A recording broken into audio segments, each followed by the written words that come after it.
Thank you. Okay, are there any Board of Education committee reports or comments? It's our last meeting. All right, 3 weeks ago tonight, about 20 concerned citizens spoke up during public participation. First of all, I want to thank and commend them for their passion and their enthusiasm, as well as what we have here tonight as well. Thank you for coming, and I commend you for your involvement. They have their viewpoints as I do mine. I hope they understand that we can disagree without being disagreeable. That's what makes America the greatest nation ever. We can express different views without fear of retribution or censorship. Unless you express it on Twitter and I can get banned like I did. I didn't know much about critical race theory until that night. Actually, my biggest objection was on, and is on, the teaching of sexual and gender ideology to our kids. Since June 21st, I've received dozens and dozens of texts, phone calls, emails, in-person questions about CRT, and they asked, Steve, where do you stand on the issue? On that same night, we heard that it's not being taught in our district. Yet, as I listened to the many individuals who spoke that night, I now have doubts about that. A famous football coach, I got to throw in a sports reference here because it's me, he got his start right here in Cleveland. Now he has a whole bunch of Super Bowl rings on his hand. He once said, I can only go by what I see. Well, let's review some of the quotes that my fellow citizens from that June 21st meeting expressed that has caused me to wonder and have more questions than ever before. For example, teachers are fighting biased and bigoted information from the past. Another said, history cannot be viewed through the lens of a dominant group.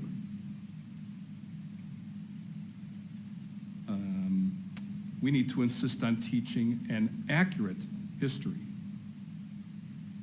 I need to confront the racial bias that I didn't even know I had. Everyone in America has racial biases subconsciously. White males have to get better when teaching history. The harm of white supremacy and racism has to be discussed. German citizens wanted reconciliation, atonement, and reparations. This country needs to take lessons from post-World War II Germany. White supremacy is growing in America. CRT teaches us that white supremacy is bad. We all have to admit we've been traumatized as a nation. Microaggressions and implicit bias are real. And the exclusion of critical race theory is an example of the systemic oppression going on in our country. In my humble opinion, what we need to do is have what we just had tonight. We need a public forum, just like the one we'll have concerning the safe return to school in January. I propose we could bring in leaders from the Diversity Center of Northeast Ohio for a question and answer session. Let residents, taxpayers, and voters of our district can see and hear whether or not CRT is being taught or should be taught in our schools from the DCNEO. I pray it isn't and never will be. But like I said, I don't know right now. I want to read one more quote from that meeting and apply it to this very question about CRT and whether or not it's already making inroads into our schools. Just because you don't believe in something doesn't mean it doesn't exist. Just because you don't see it for yourself doesn't mean it doesn't exist. Like my fellow board members, I pledge to make sure that all kids in this district have an equal opportunity to a quality education without fear of bullying, harassment, and discrimination that we already have in our board policy. Thank you.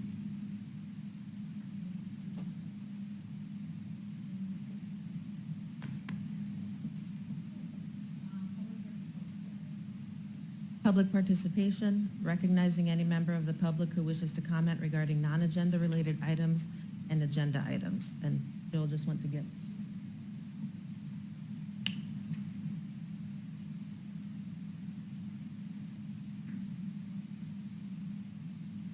We have 10 people that have submitted a sheet that they want to speak. Our normal time limit is 15 minutes per topic, 30 minutes total. So I'd like to move that we extend public participation to 45 minutes. Second. Roll call, please. Yes. Yes. Yes. When I call your name, you can come up to the microphone. These were collected in the order that they were filled out. And please just tell us your name and what city you're from. You don't need to give us your address. First, we have James Brosh. Did I say that correctly? James. The timer's on the screen, and you're also here, James. Done. Okay. Thank you. Thank you, Board, for allowing us to speak tonight. I received a letter from Tracy Wheeler, March this year, wondering why I took my student out of Berea City Schools. I just want to touch on that real briefly. It was in 8th grade. My daughter, there were some incidents going on, and tried to deal with it, and I feel myself and my daughter was let down by this school system, by their lack of transparency on what occurred, and their unwillingness to give me details on what happened. So I took my daughter out last year, and I don't plan on enrolling her back. That being said, I'm here tonight to speak out against this JEDI program that's being proposed. I feel it is critical race theory in sheep's clothing. Before I forget, I want to encourage parents to look on the internet, protectohiochildren.net. You can sign the petition. You can get information there. And the other one is heritageaction.com. And there you will learn how to see, you will learn how to determine, spot CRT teachings in curriculum. ParentsUnitedAmerica.org is another good one. I printed out a copy, an op-ed from The Hill today, not exactly a right-leaning media, and I'll read a little bit of it, as much as I can. Critical race theory in education in the United States as a whole is shaping up to be a huge campaign issue for 2022 and 2024. And that's terrible news for Democrats. Recent polling backs up this perspective. Exhibit A, a recent Harvard Capps-Harris poll found 61% of registered voters said children should not be taught that America is structurally racist. But hold on a minute. Many in traditional media, along with representatives of teachers' unions, have said that CRT is not being taught in American schools, that it is a myth similar to the current Republicans want to defund the police kind of myth. Here's Randy Weingarten, president of the American Federation of Teachers, on July 6th, and she denies that critical race theory is being taught in K-12 schools. Fast forward to just days later, and now we're being told by Weingarten not only that CRT is being taught in schools, but also that millions of dollars have been lined up to fight inevitable legal battles to ensure it stays. So while we focus on CRT in our schools and teach children as young as 5 years old to see others through a racial prism, to judge others by the color of one's skin rather than the content of their character, which would only serve to divide the country further for generations to come, will continue to lag behind the rest of the world in the key areas of reading, math, and science, where the U.S. ranks 25th. My time's up. Again, I'm against this JEDI program. I believe it's CRT in disguise. And I don't know why you voted for this in. I call for the members of this board that allowed this to come in to resign, and in particular, Tracy Wheeler. Thank you. Thank you, Mr. Grosh.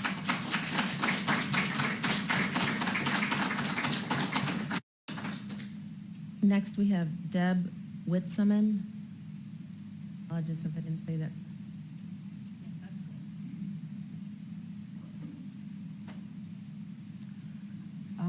I'm a mom and a grandma, and I'm very upset with the CRT stuff. It's already in the schools, and it's very divisive. There are children, students that are getting death threats for their beliefs. Here we are in Ohio, one of 50 states bound by the Constitution of the United States of America. Our country is founded on Christian beliefs, and each citizen created by God with unique character and gifts. My ancestry goes back all the way to Plymouth Rock. It's very important to know your people, because then when people tell you you're racist and whatever, you got something to say about yourself. It's a good conversation. We participated in building our country as farmers, cooks, seamstresses, cleaning people, librarians, teachers, preachers, mechanics, builders, blacksmiths, fishermen, engineers, public servants, businessmen, and very proud, courageous military people. We have all been persecuted and treated unfairly and challenged in very different ways. But we moved forward. Families stuck together. We prayed, we shared food, and we carried on because we're Americans. I've struggled up and down through my life. I've worked many jobs, some part-time when I was in high school. I've run a $500,000 business, working 80-plus hours while I raised my kids. At one point, I worked a full-time job and 2 part-time jobs because I believe in personal responsibility. I didn't ask anybody to feel sorry for me or help me or give me stuff. Made it happen. I come from an era where learning, I graduated from Normandy High School, and at that time, it was we had privileges. We earned privileges. We had all kinds of classes, options. We earned and enjoyed the right to learn and have conversations. There were no death threats over beliefs, and there was no critical race theory.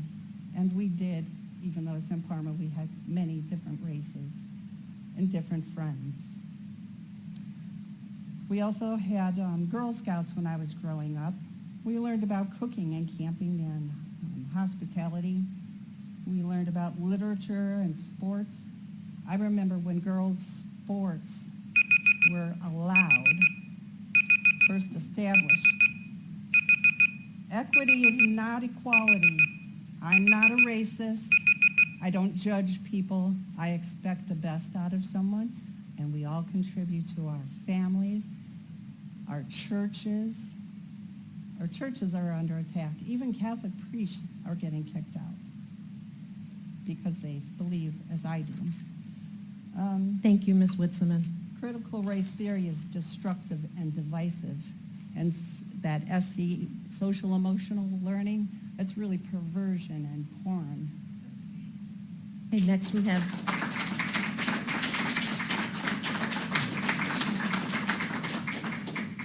have Moira Leski.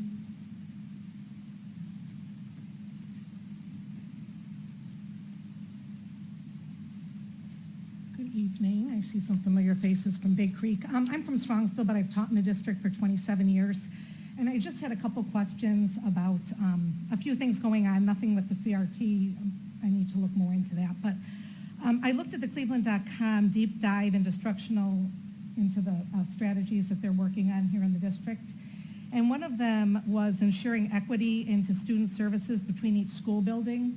I was part of that after-school meeting before COVID hit, where we talked about things that are not necessarily equal among the elementary schools. One of them that I've brought up for years is the title tutors.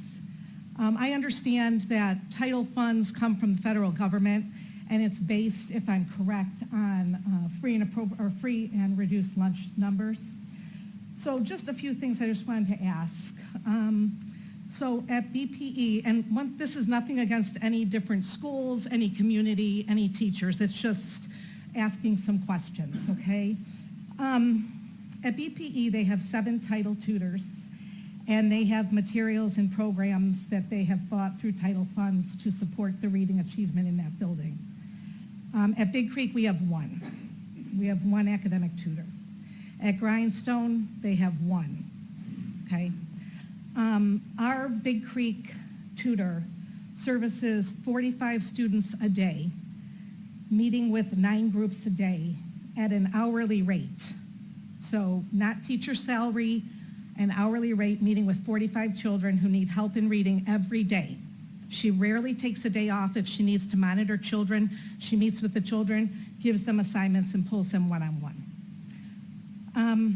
I've brought this up in the past, and obviously I didn't bring it up last year with COVID and everything going on, but I've said in the past, if the federal government can help provide services for academic reading needs at BPE, why can't the district have a little cookie or a little fund or something that could then also help support the readers at Big Creek and the readers at Grindstone? We have a lot of children who need academic reading support as well. So I guess, are there any plans, like they said you're doing a deep dive into ensuring equity in student services between the school buildings? Has anything come up with talking about giving more support to Big Creek and Grindstone in regards to reading? With the federal monies, the COVID money, Berea money? That would be, would that be Adam? Okay, yeah, usually during public participation, Okay. it's not question Okay. answer, but Mr. Marino can best address those questions and he'll get back to you. That would be awesome. The other thing is, if we're doing free lunch and breakfast for the next year, which is awesome, how then can you even, they don't have to fill out any paperwork, I'm assuming, so how then do you know who needs the reading support if we're not filling it out?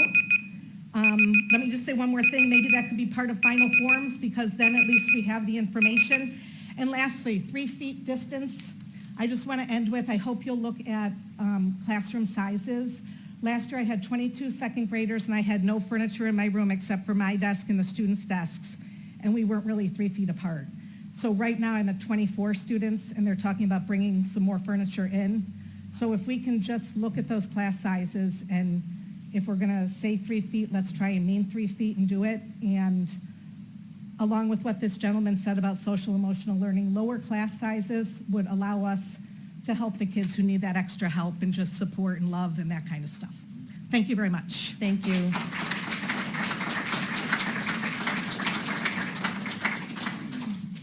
Next, we have Ryan Mclean.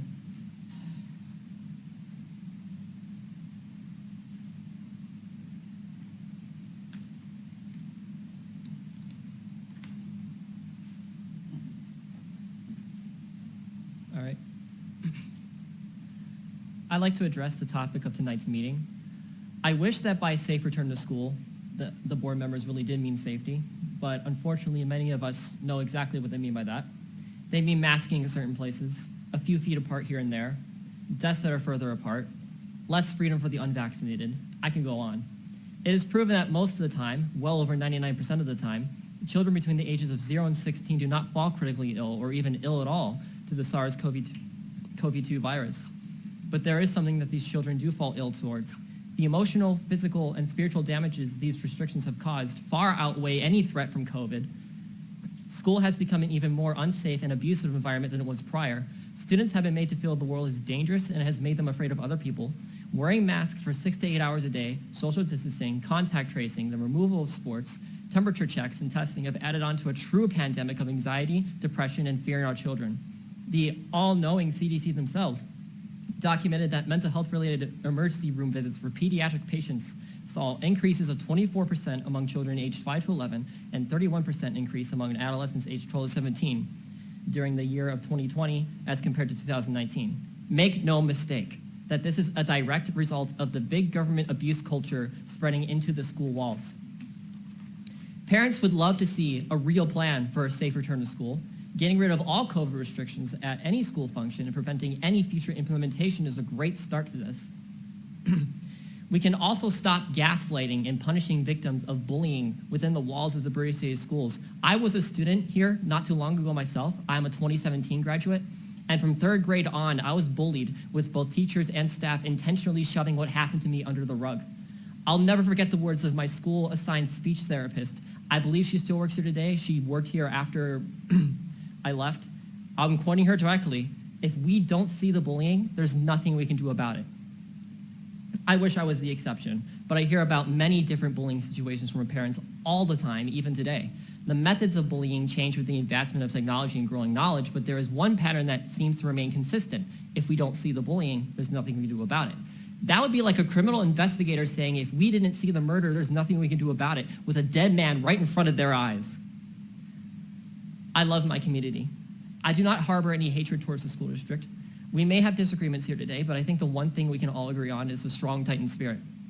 I am proud of that as a student, and I was proud of that as a student. I remain proud of that spirit as a Berea Mid-Park alum.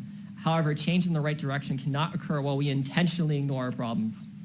Let's put an effort to do better at the forefront, regardless of what our goals are. Thank you.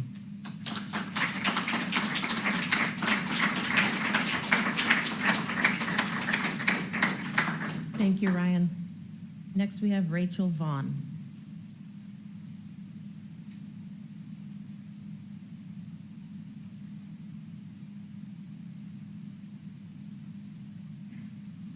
Good evening, everyone. My name is Rachel Vaughan, and I'm here tonight to advocate for all of our students and to voice my support for and commend our district and school board for renewing their contract with the Diversity Center of Northeast Ohio and continuing to build upon the diversity, equity, justice, and inclusion initiatives. I am a parent of 2 children in the Berea City School District. I am a community member that has now lived in all 3 cities of this district. I received my K-12 education here, and I am a Berea High School alum. I currently serve as a co-chair for the Parents Subcommittee of the JEDI Task Force, and I thought I would share a little about my personal experience within the task force to help demystify a little bit. JEDI stands for Justice, Equity, Diversity, and Inclusion. We have 4 subcommittees: students, educators, school and community leaders, and parents, ensuring every person and aspect of our community has a voice. Co-chairs meet as a group on a monthly basis with our Diversity Center leaders to engage in discussions and exercises about steps within the appreciative inquiry process. The co-chairs then facilitate their subcommittee meetings with those same discussion prompts and exercises, recording their meeting minutes to then share out at the General Task Force meetings. All General Task Force meetings are open to the public, and any student, educator, parent, or school community leader is able to request to join a subcommittee.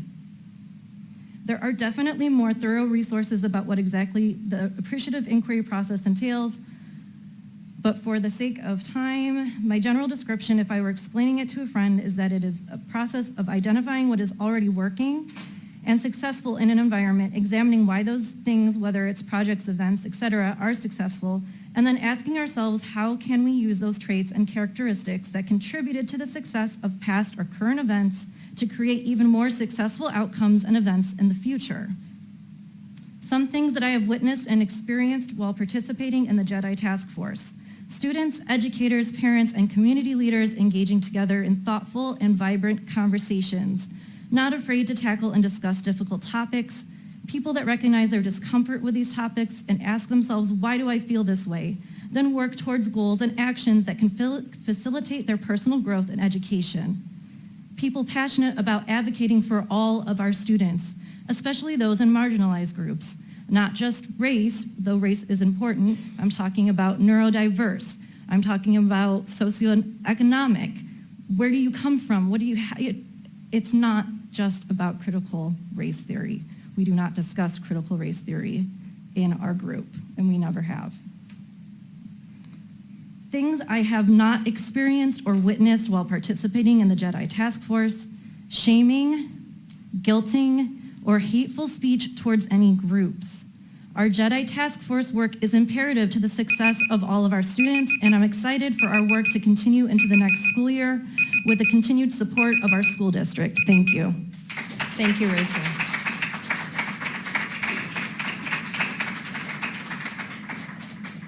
Next, we have Bill Homan.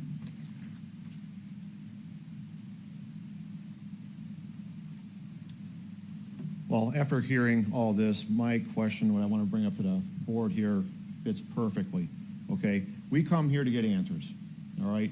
I know we're getting to voice our opinion here tonight, but ultimately, when we come here, we want to be able to ask you guys questions, and we want to get answers on the spot. Now, I understand there's some things that obviously you're not going to have all the information for.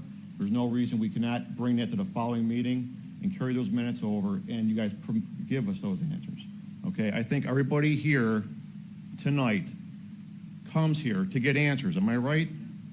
Okay? We don't come here just to hear and just talk, and then nothing gets done. I've been to other meetings over the years. I remember I went to one over at the other school a few years ago, and we had to write our questions out before we could even come up here and even ask. And this wasn't during COVID. This was long before COVID. Nothing gets done. And this is why people are getting so fed up with all this, okay? We come up here and, once again, Wheeler's not here. That's not the first time either. And parents are getting fed up with this stuff. When we come here, we want answers. We want to get things done. And it's that simple. We want you guys to do the job to represent us, not for us to come here, voice our opinion, and then all of a sudden, crickets. That's all I got to say.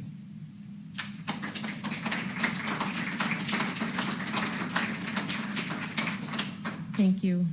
Next, we have George Pallison.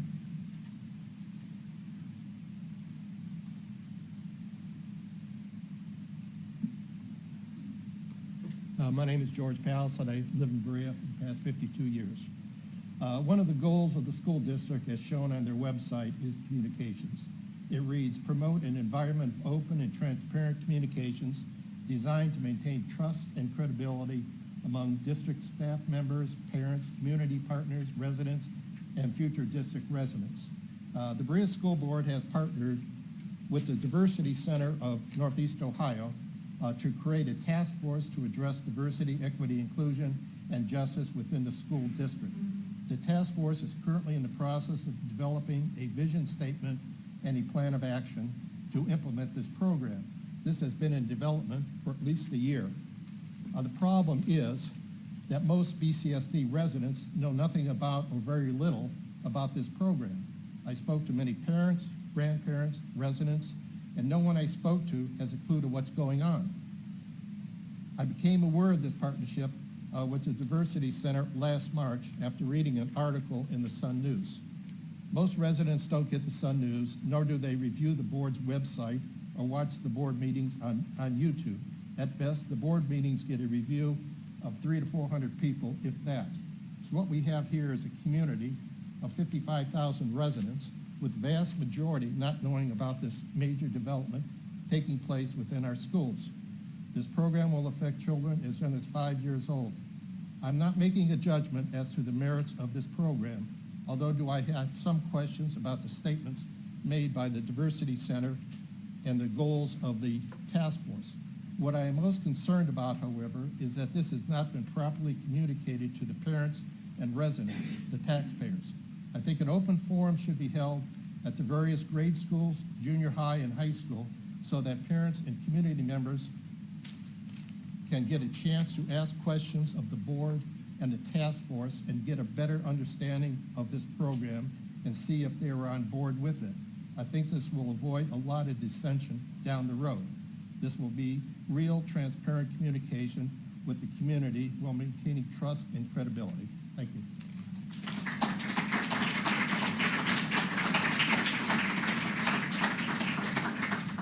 Thank you, sir.